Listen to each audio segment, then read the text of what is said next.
Estamos aqui para falar sobre a cruz de Cristo e nós vamos notar a partir desses próximos 3 vídeos que vamos gravar que a cruz ela tem voz e por meio dela Deus está falando ao mundo. Mas afinal de contas, o que Deus está revelando ali na cruz? Então, dentre algumas coisas, elencamos 3 principais. Elencamos que Deus está revelando a sua glória, está revelando a sua justiça e revelando o seu amor. Então, nesse primeiro vídeo, nesse vídeo de hoje, nós vamos falar que a cruz revela a glória de Deus.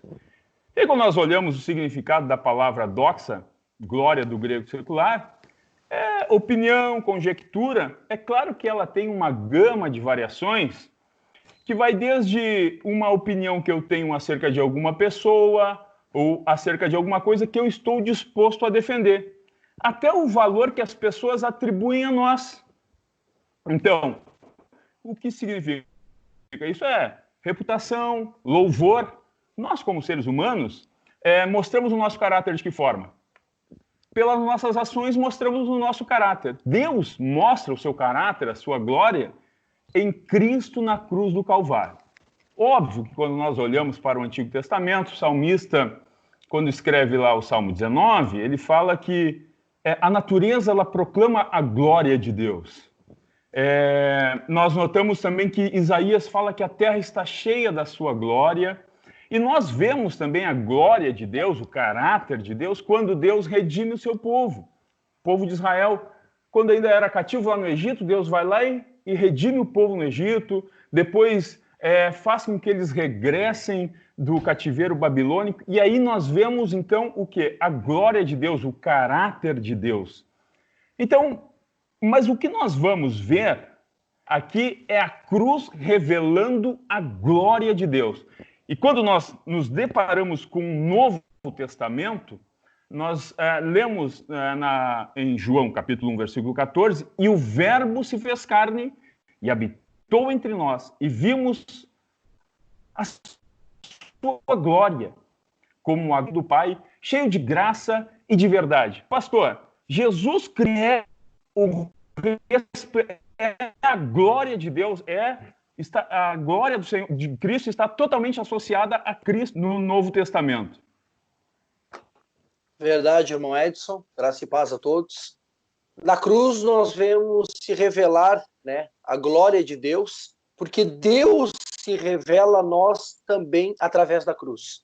Por isso é importante todos nós entendermos no que consiste a glória da cruz. Na verdade, na própria cruz em si, nada. Nenhuma glória na cruz em si. Por quê? Porque se formos analisar, para os romanos, o que representava a cruz? Para os romanos, a cruz era um símbolo de vergonha. A cruz era um instrumento para a condenação de criminosos. Já na visão dos judeus, a cruz representava uma maldição. Por isso que a palavra do Senhor vai nos dizer que maldito aquele que for pendurado no madeiro. Então, na própria cruz, não há glória. A glória que nós vamos ver na cruz está naquele que morreu nela, Cristo Jesus. Foi Cristo que deu valor à cruz. A cruz se tornou valorizada ao cristianismo por causa de Cristo. Então, que glória é esta que nós vemos na cruz de Cristo? Em primeiro lugar, nós vemos que a glória está no fato de que a cruz de Cristo cancela a nossa dívida para com Deus. Outrora, em outro estudo, nós falávamos a respeito da nossa dívida com Deus. Pois bem, a glória desta cruz cancela, porque a palavra vai dizer que, tendo cancelado o escrito da dívida que constava contra nós nas suas ordenanças, o qual nos era prejudicial, removeu inteiramente, encravando-o na cruz. Então nós vemos a glória de Deus se manifestando. Da mesma forma, a gente vê a glória de Deus sendo manifestada quando Cristo Jesus despojou os principados e as potestades.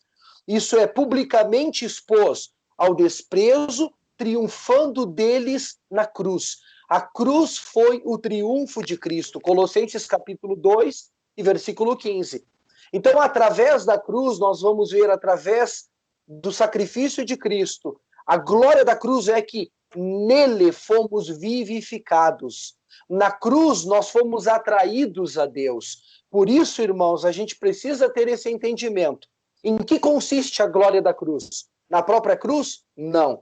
Em Cristo Jesus. Em Cristo consiste a glória da cruz, porque fomos atraídos a Ele. Então, nós louvamos a Deus pelo sacrifício do Senhor. Irmão Edson. Perfeito, pastor. Exatamente. A cruz em si, ela realmente, o que representa? É o sacrifício de Cristo na cruz do Calvário, é que se manifesta, então, a glória de Deus. E nós, continuando ainda vendo as Escrituras, a cruz revelando a glória de Deus, o escritor aos Hebreus, lá no capítulo 1, versículo 3, fala que Cristo é o resplendor da glória. Então, eu quero chamar o evangelista Anderson, que está conosco hoje, para também fazer um comentário sobre Hebreus, capítulo 1, versículo 3. Saúdo a todos com a graça de nosso Senhor e Salvador Jesus Cristo. Um prazer estar aqui colaborando com os irmãos aí. Primeira vez, fico realmente feliz em poder colaborar com os irmãos. Comentando ainda um pouco que o pastor Christian tinha comentado ali sobre a glória da cruz, falando exatamente sobre a cruz, e nós vemos que aquilo que serviria para humilhação, né, de Cristo, o rei dos judeus, que então eles falavam que realmente, como o pastor falou, para os romanos eram os criminosos, para os judeus eram malditos, ali em Gálatas 3:13, através daquilo que era para ser uma humilhação, Cristo venceu esta humilhação, nos dando a oportunidade da salvação. Então ele venceu. Aquilo que era para humilhação foi algo para exaltação, para a glória do nome de nosso Senhor Jesus Cristo.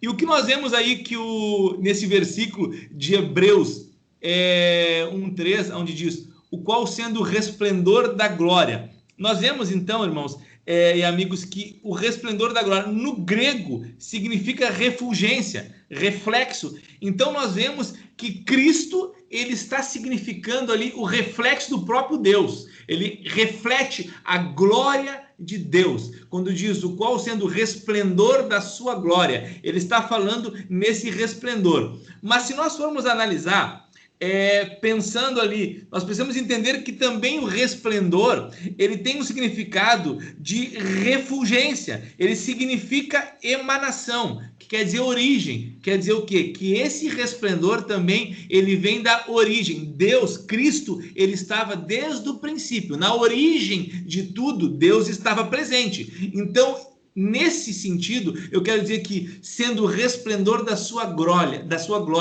ele expressa que Jesus Cristo é a glória, essa glória, esse significado, esse resplendor. E nós vemos que tudo isso, meus amados, ele é sustentado, como a palavra de Deus diz, ele é sustentado, todas as coisas pela palavra. Mas nós vemos aqui que a palavra que se refere de poder ali, quando o Hebreus fala, sustentando todas as coisas pela palavra do seu poder. Não é o poder da palavra, é o poder de Cristo que está evidenciando o poder dele ali. E nós vemos que o poder de Cristo, quando ele diz, quando ele mesmo fala, chegando Jesus falou-lhes dizendo, me dado todo o poder no céu e na terra. Mateus 28:18. Todo o poder é dado para Cristo. Então ele tinha poder lá no céu, com certeza, e na terra ele tinha o mesmo poder. Todo o poder me dado. Ele tinha poder para todas as coisas. E tendo esse poder, então, ele venceu a cruz e a glória de Deus sobre a vida dele, o resplendor da glória sobre a cruz, trazendo para quê? Trazendo para nós o quê? A oportunidade de salvação. E isso nós vemos de uma maneira tão importante quando ele fala que assentou-se à destra da majestade nas alturas. Nós vemos aqui, neste versículo, essa última parte, o fato de Cristo ter se assentado. Em primeiro lugar, ele significa que o trabalho de redenção, de salvação da humanidade estava consumado de modo único e perfeito. Então, a glória da cruz vem exatamente na parte revelada pelo que o trabalho que Cristo veio fazer para a salvação estava consumado através da cruz. Edson. Maravilhoso. Maravilhoso quando nós vemos esta glória revelada em Cristo, a glória de Deus, o caráter de Deus revelado em Cristo pela obra redentora. E agora nós vamos ver em 3 ocasiões distintas onde Cristo ele se referiu à sua morte como o momento, a hora de glorificação. Quero chamar o Henrique para participar conosco, então, sobre estes 3 momentos que a Bíblia relata em que Cristo se referiu à sua morte, à sua crucificação como a hora de glorificação. Henrique. Obrigado, Edson. Vamos lá, então. O primeiro item, né? O primeiro lugar onde é citado fica em João 12, 23, que nos diz: E Jesus lhes respondeu dizendo: É chegada a hora em que o Filho do Homem há de ser glorificado. Esse trecho ele tem uma particularidade, que é a questão que alguns gentios queriam falar com Jesus e falaram com Filipe, né? Mas não chegaram a falar com Jesus, a Bíblia não relata que falaram com Jesus. Mas no final desse trecho, no versículo 26, no caso, João 12, 26, Jesus fala: Se alguém me serve, siga-me, e onde estiver, ali estará também o meu servo. E se alguém me servir, meu Pai o honrará. Então, ou seja, a glória de Cristo, né, aquele que serve, que olha para a glória de Cristo, que serve a Deus, será honrado por Deus. Ou seja, como o Anderson falou, essa glória da cruz, né, não a cruz em si, mas a glória do ato de Jesus se entregando por nós, é que nos dá o direito à salvação, né? E nesse versículo, Jesus é muito claro que isso ia abranger a todos, não só os judeus, ou não só os 12 apóstolos, ou não só a um grupo de pessoas que seguiam a Jesus, que eram muitas, era uma multidão, mas era ao grupo que talvez esteve no Pentecostes, não somente a esse, mas sim a humanidade inteira. Ele já cita esse versículo complementando que toda a humanidade teria a possibilidade de aceitar a Cristo, servir a Deus, né, aceitar essa glória, reconhecer a crucificação de Cristo como uma glória. Outro ponto onde é citado, onde Jesus cita, né, que está chegando a sua hora, né, e fica no livro de João, capítulo 13, versículos 30 a 32. E tendo Judas tomado o bocado, saiu logo, e era já noite.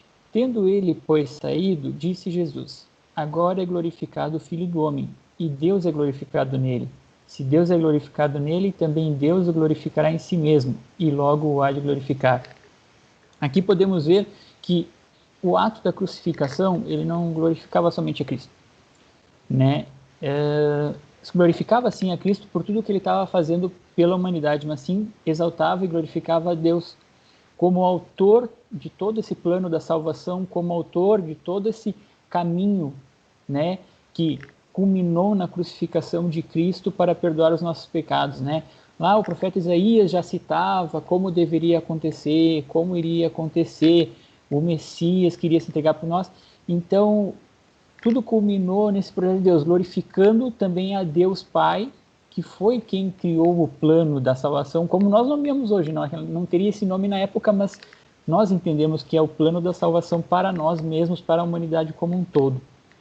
E o terceiro ponto que vamos elucidar, ele fala na oração quando Jesus está orando, né?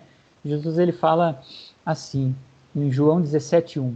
Jesus falou assim e levantando seus olhos ao céu e disse: Pai, é chegada a hora. Glorifica a teu filho para que também o teu filho te glorifique a ti.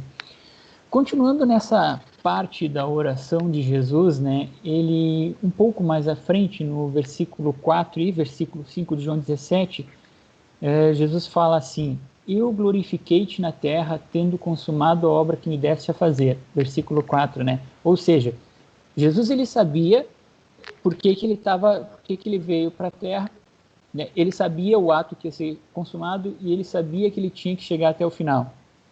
E agora, versículo 5, que agora glorifica-me tu, ó Pai, junto de ti mesmo, com aquela glória que tinha comigo antes que o mundo existisse. Ou seja, Deus já tinha a glória. Jesus veio para espalhar essa glória para a humanidade, para que todos pudessem compartilhar essa glória de Deus. A cruz, ela exemplifica essa glória, ela exemplifica a cruz, um símbolo, como o Anderson citou, o pastor já citou, um símbolo de escárnio, um símbolo de humilhação, de vergonha. O pior castigo que tinha na época para um ladrão, para quem cometesse algum crime, o pior castigo era a crucificação, né? E todo aquele passo da crucificação, todo acontecimento como foi perante a humanidade, perante as pessoas talvez que estavam ali, foi uma humilhação. As pessoas que estavam ao redor de Cristo vendo tudo o que aconteceu, o azeite, o vinagre na esponja, a lançarem sorte nas roupas, pareceu tanta humilhação, mas na realidade era uma humilhação de Cristo para que ele fosse glorificado junto com o Pai, para que os dois fossem glorificados e essa glória pudesse alcançar as nossas vidas. Então, que possamos ser gratos, né? É o que eu mais penso todo dia, pelo sacrifício de Cristo, que fez por nós e nos deu a oportunidade de alcançarmos a salvação, que antes não tínhamos, mas agora temos através da cruz e da cruz de Cristo. Irmão Edson. Maravilha, maravilha de ver que Cristo ele tinha esse desejo profundo e ardente de glorificar, né? É chegada a hora de o Filho do Homem ser glorificado, bem como o irmão Henrique falou, quando os gregos foram até ele, porque ele sentia o seguinte: é preciso que haja essa glorificação para que o sacrifício, como o Anderson comentou, seja consumado, e assim esses gregos também possam ser alcançados. Bom, nós vendo isso, falando sobre a cruz de Cristo, nós chegamos a um ponto crucial, em que Paulo escreve aos Romanos, no capítulo 3, versículo 23, que todo homem carece da glória de Deus. Por quê? Porque todos pecaram e destituídos estão da glória de Deus. Ora, então por isso nós precisamos fazer o quê? Amar a mensagem da cruz. Porque na mensagem da cruz nós vemos a auto-humilhação de Cristo, como foi falado aqui. Nós vemos a autodoação de amor de Deus também na cruz do Calvário. Porém, nós precisamos entender que a santidade desse amor tornou necessário que o Cordeiro de Deus tirasse o pecado do mundo, que o bom pastor desse a vida pelas suas ovelhas. Nós temos o privilégio da cruz de Cristo e precisamos experimentar. Eu quero chamar o Anderson agora para uma consideração final também. Realmente, todas as coisas que nós ouvimos e nós presenciamos também, nós vemos que a cruz, ela significa para nós, a glória da cruz, né? Ela significa para nós, a cruz em si, ela não significa nada. Mas eu acredito que por toda a humilhação que Jesus passou, a cruz foi usada como uma ponte. Através desta cruz sendo transformada na glória da cruz, por quê? Porque Jesus venceu a cruz, venceu a morte, né? Venceu a morte, e através desta vitória, nos dando a oportunidade de salvação. Então, a glória da cruz, ela representa para nós essa oportunidade de salvação, essa oportunidade de chegar mais perto de Cristo, essa oportunidade de nos tornarmos filhos dele, através da glória da cruz, que é uma ponte para a nossa salvação. Deus abençoe, irmão Edson. Maravilha. Henrique, considerações finais? Agora o Anderson falando, né, da ponte, eu lembro de uma história, já ouvi em algumas pregações, né, que alguém cortava tanto tome a sua cruz e siga-me, né, mas a cruz estava muito pesada e alguém cortava muito a cruz. Quando chegou na hora, faltou cruz para ser a ponte. A cruz ficou pequena, né. E venhamos lembrar da cruz não como uma humilhação, mas sim como o que Cristo fez por nós e que hoje nós podemos chegar a Deus, nós temos acesso a Deus através do sacrifício de Jesus, que foi tão importante por nós. E nunca esquecer disso e estar sempre aos pés da cruz de Cristo, para que Ele possa guiar os nossos passos a cada dia. Não, Edson? Pastor Christian, considerações finais e faz o encerramento para nós, por favor. Bom, diante de tudo que foi falado, nós precisamos entender por qual vértice nós olhamos para a cruz. Porque por qual prisma nós estamos olhando também para a cruz. Os judeus haviam como uma maldição, como dissemos anteriormente. Muitos haviam como uma humilhação. E nós, como nós olhamos? Nós precisamos olhar para a cruz e ver a glória de Deus sendo manifestada através de Cristo. Paulo, quando vai escrever aos Romanos, no primeiro capítulo, no versículo 16, ele diz: eu não me envergonho da cruz e nem do Evangelho. Ele está dizendo: eu não tenho vergonha do Evangelho, porque ele é o poder de Deus para a salvação. E nós precisamos entender que aonde está a glória da cruz? No sacrifício de Cristo. E quando nós olhamos para esta cruz, o símbolo do cristianismo, nós vamos ver que Paulo escreve aos Efésios, no capítulo 3, Efésios capítulo 3, versículo 18 e 19. E aí nós vamos ver os vértices da cruz. Quando Paulo vai dizer assim: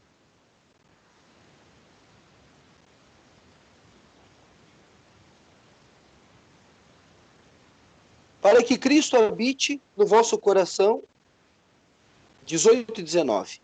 Vocês possam juntamente com todos os santos compreender a largura e o comprimento. Está falando na parte horizontal da cruz. A largura e o comprimento. A altura e a profundidade. E conhecer o amor de Cristo que excede a todo conhecimento.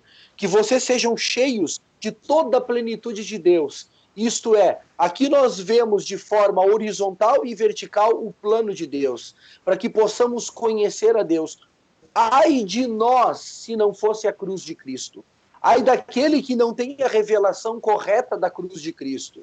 De que maneira nós olhamos para o sacrifício de Cristo? Devemos olhar para o sacrifício de Cristo e aceitá-lo, porque o sacrifício de Cristo foi o pagamento que ele usou, que Deus usou para nos reconciliar com ele. Então sejamos gratos. Precisamos entender a grandiosidade da cruz. A grandiosidade do plano de Deus para nos salvar. Então, meus irmãos, somos agradecidos ao Senhor, mas olhamos para a cruz de Cristo, aceitemos a este Cristo, mas também precisamos tomar a nossa cruz também. Nós precisamos tomar posse da nossa cruz, para que possamos seguir a Cristo Jesus. Então é um estudo maravilhoso, só tenho que agradecer, né, mais uma vez estarmos reunidos aqui. Irmão Anderson, prazer tê-lo conosco também, né? E eu vou me despedir com a bênção apostólica. Que a graça de nosso Senhor Jesus Cristo, o amor de Deus e a comunhão do Espírito Santo esteja com todos vós. Que Deus os abençoe. Amém.